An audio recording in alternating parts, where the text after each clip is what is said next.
Assalamualaikum warahmatullahi wabarakatuh. Selamat pagi semuanya. Terkhusus untuk kelas 12 multimedia ya. Untuk materi kali ini dalam pelajaran pengolahan audio video, Bapak di sini akan menjelaskan tentang videografi. Sebelumnya supaya kita ke depan paham terlebih dahulu apa itu videografi, sebelum kita belajar mengedit ataupun membuat videografi ya kita harus tahu dulu apa yang dimaksud dengan videografi, sejarahnya ataupun dan yang lainnya ya.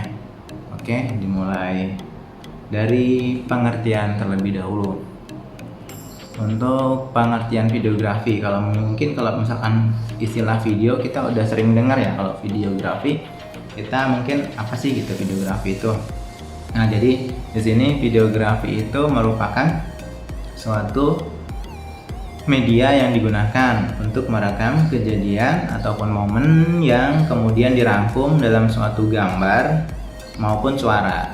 Nah, jadi hasilnya itu akan lebih bisa dinikmati dan lebih menarik dan lebih seru juga. Karena kenapa? Karena nanti setelah diedit, ditambahin efek, ditambahin suara itu kan melalui aplikasi edit, itu pasti akan lebih seru lagi hasilnya dan akan lebih bagus untuk ditonton. Nah, jadi itu pengertian videografi.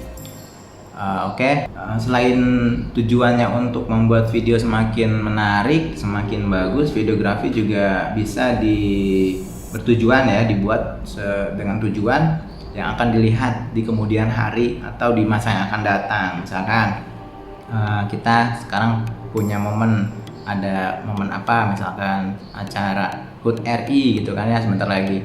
Nah, itu kita ambil video dan kita buat semenarik mungkin, lalu di saat beberapa tahun kemudian kita akan melihatnya. Nah, itu contohnya seperti itu.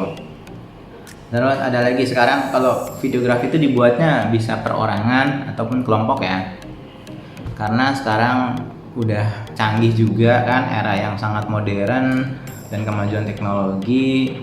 Jadi kita bisa menikmati videografi itu dengan berbagai macam cara. Kalau sekarang kan udah canggih nih, bisa nonton langsung dari handphone, dari laptop, dan bisa nonton dimanapun. Kalau zaman dulu itu susah, mau nonton video itu kita mau buka YouTube pun kita harus cari warnet. Setelah ada warnet, tapi sebelum ada warnet kita harus kayak gimana ya, harus nonton di bioskop kan, untuk kayak nonton film atau nonton apapun susah. Kalau sekarang itu udah dimanapun kita bisa akses video itu, dan kapanpun juga kita bisa gitu kan. Tapi kalau misalkan dulu itu udah susah. Makanya kalian yang hidup di zaman yang udah modern ini udah harus bersyukur dan harus bisa memanfaatkan teknologi dengan baik dan untuk hal-hal yang positif gitu ya. Karena segala sesuatunya udah gampang sekarang, mau pesan makan, mau pesan kendaraan juga bisa langsung dari rumah, nggak kayak zaman dulu ya gitu ya. Terus orang yang membuat videografi itu disebut dengan videografer ya. Videografer juga ada dua kelompok, ada videografer profesional yang udah banyak pengalamannya ya berarti ya, dan ada videografer amatir. Nah, yang tahu videografer amatir silahkan komen di bawah. Videografer amatir itu apa?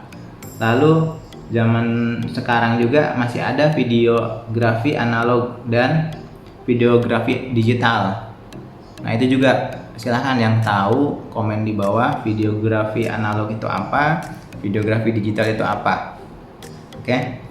Lanjut, kita akan lanjut lagi. Kemarin kan udah membuat tugas video sinematik ya. Nah, kita akan membahas video sinematik ya, setelah kita membahas sejarah videografi.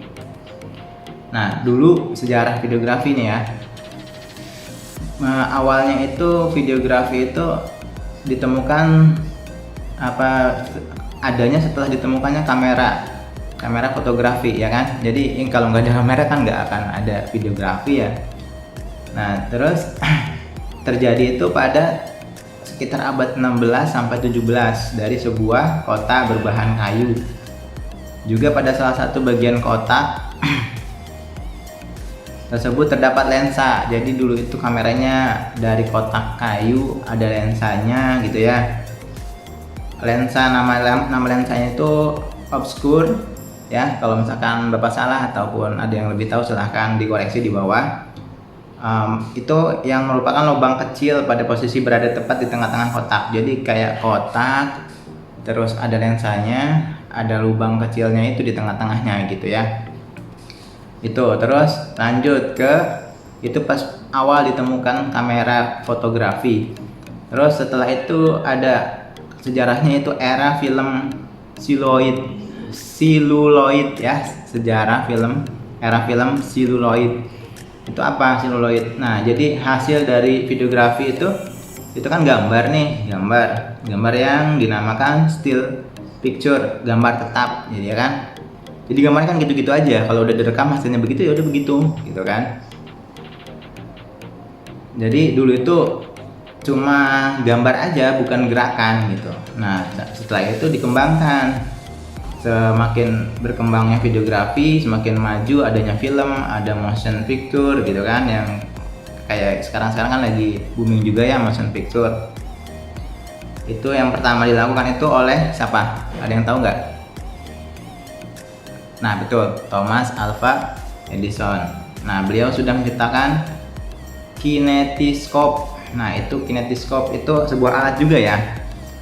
Penemuan tersebut kemudian dilanjutkan dan semakin berkembang oleh Lumiere bersaudara. Nah gitu, pada akhirnya sekitar tanggal 28 Desember 1894 mereka berhasil menciptakan sinematograf yang merupakan sebuah piranti yang bekerja dengan cara menggabungkan kamera yang digunakan sebagai alat proses film maupun proyektor jadi satu kesatuan. Jadi yang kayak kalau zaman dulu tuh ada layar tancap itu loh. Jadi ada kamera sekaligus proyektornya. Ini ada layarnya, terus ini ada kameranya sekaligus proyektor langsung menyentarkan atau memproyeksikan gambarnya ke layar tersebut gitu ya.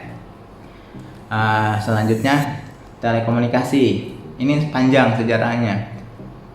Sejarah videografi juga berlanjut dengan semakin berkembangnya dunia telekomunikasi. Berikut ada yang di bawah ini ada yang perkembangan telekomunikasi sehingga dapat menghasilkan sebuah video sampai sekarang. Itu mulai dari tahun 1844, mulai dari telegram, terus 1876 alat komunikasi yang dikenal dengan telepon. Sebelum telepon kan telegram dulu ya. Terus 1880 menemukan gelombang elektromagnetik ya. Terus ada lagi tahun 1884 itu ada TV mekanik. Nah, siapa yang menemukannya silahkan di kolom komentarnya dijawab. Yang menemukan TV mekanik pertama kali itu siapa? Terus 1894 pertama kali film bioskop diputar tuh ya. Itu yang nontonnya juga rame-rame itu masyarakatnya ya. Soalnya baru pertama kali menemukan bioskop. Terus ada lagi tahun 1895 itu ada penemuan radio atau pesan yang bisa disampaikan melalui radio. Terus baru ke abad ke-20 yaitu tahun 1912 itu menemukan vacuum tube. Nah silahkan yang tahu vacuum tube juga silahkan komen. Terus ada tahun 1920 udah mau Indonesia merdeka berarti ya, 1920 itu ada penemuan siaran radio tuh. Terus tahun 1923 untuk pertama kalinya menemukan atau diciptakannya sebuah TV tabung ya. Terus TV tabung tahu kan ya, yang gede tuh ya, yang dulu layar terus ke belakangnya ada tabung kayak tabung gitu gede mesinnya gitu ya.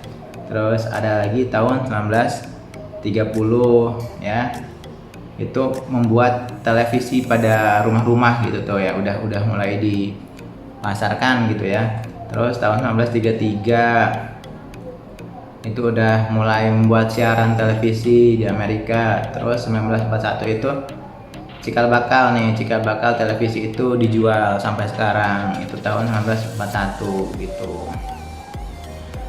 Jadi itu sejarahnya, dan untuk selanjutnya nanti akan kita bahas teknik videografi, tapi kita akan lebih fokus dulu ke video apa namanya, video sinematik ya kemarin ya. Oke, sekarang kita lanjut ke video sinematik ya, atau film loop ya, bahasa kerennya film loop. Nah, apa sih video sinematik itu ya? Pertama awal, tapi kalau kita dengar kata sinematik itu pasti kita udah wah, kayaknya suka dengar kan, oh videonya sinematik banget sih gitu kan. Nah, itu sebenarnya apa gitu ya kan, bukan sekedar atau yang kita dengar, ataupun kalian kalau pernah lihat video sang folder tuh ya yang seperti itu, tapi apa gitu tuh, ataupun video yang udah diberi grading, terus tell and orange yang sekarang sudah mulai banyak ya yang buat video-video ala-ala kayak sang folder gitu. Nah, gitu. Jadi apaan sih gitu video sinematik yang banyak orang suka sebut gitu kan? Apa karena videonya ada efek bokeh-bokehnya, ataupun ada cropping yang buat jadi videonya lebih menarik, itu apa gitu. Nah, jadi mungkin sebagian besar kita tuh salah gitu pemahaman soal sinematik itu gitu. Bukan berdasarkan apa namanya yang seperti yang tadi disebutkan ya gitu. Tapi di sini kan ada background musik epic, transisi dikasih efek, ada color grading ya seputar itu gitu. Tapi kenyataannya saat melihat beberapa parameter, jika ada dalam sebuah video yang ada kesan tadi itu yang disebutkan, itu jadi lebih bagus dan enak buat dilihat gitu kan. Jadi ada tadi ada background musik yang epic, ada transisi yang dikasih efek-efek, ada color grading ya seputar seperti itu ya. Itu akan lebih bagus gitu. Nah, jadi intinya video sinematik itu video yang sudah diedit atau diolah dengan mempunyai unsur seperti tadi ya, yang tadi Bapak sebutkan tadi, itu akan lebih bagus, sehingga orang yang melihatnya itu akan menganggapnya wah videonya bagus nih gitu kan, sinematik gitu kan gitu.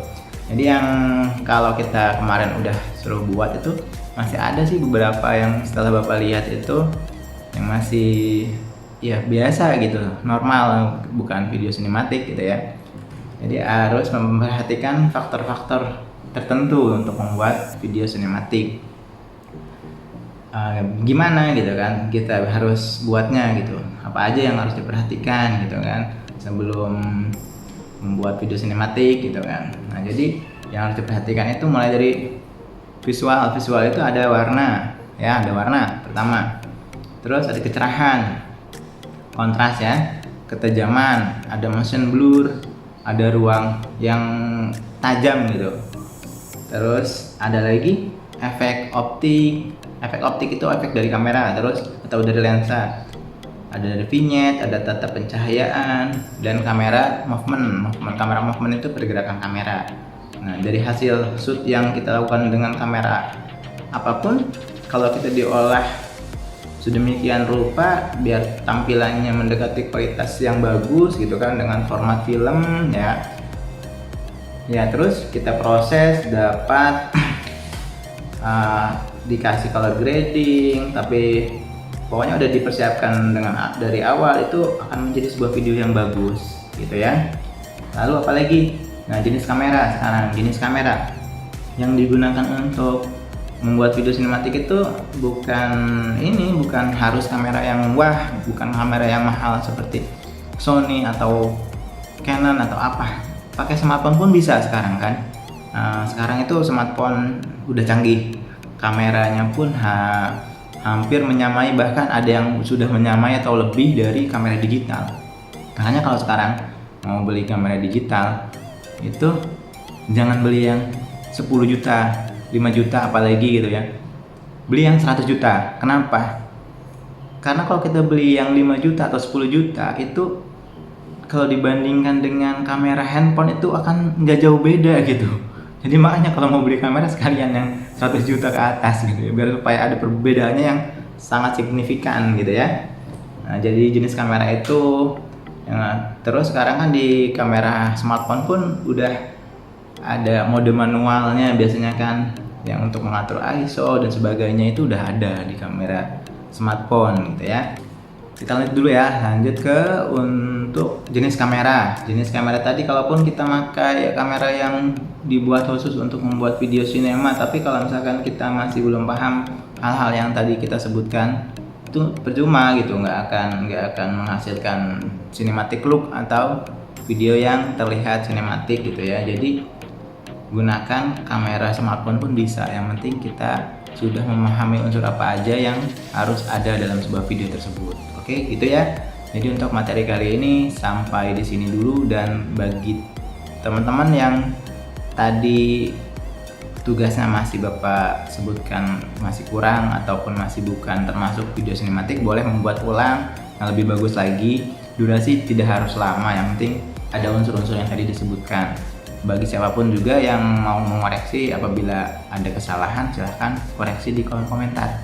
Oke, sekian yang dapat saya sampaikan untuk kali ini. Jangan lupa like, subscribe, dan share. Oke, sampai jumpa. Terima kasih. Assalamualaikum warahmatullahi wabarakatuh.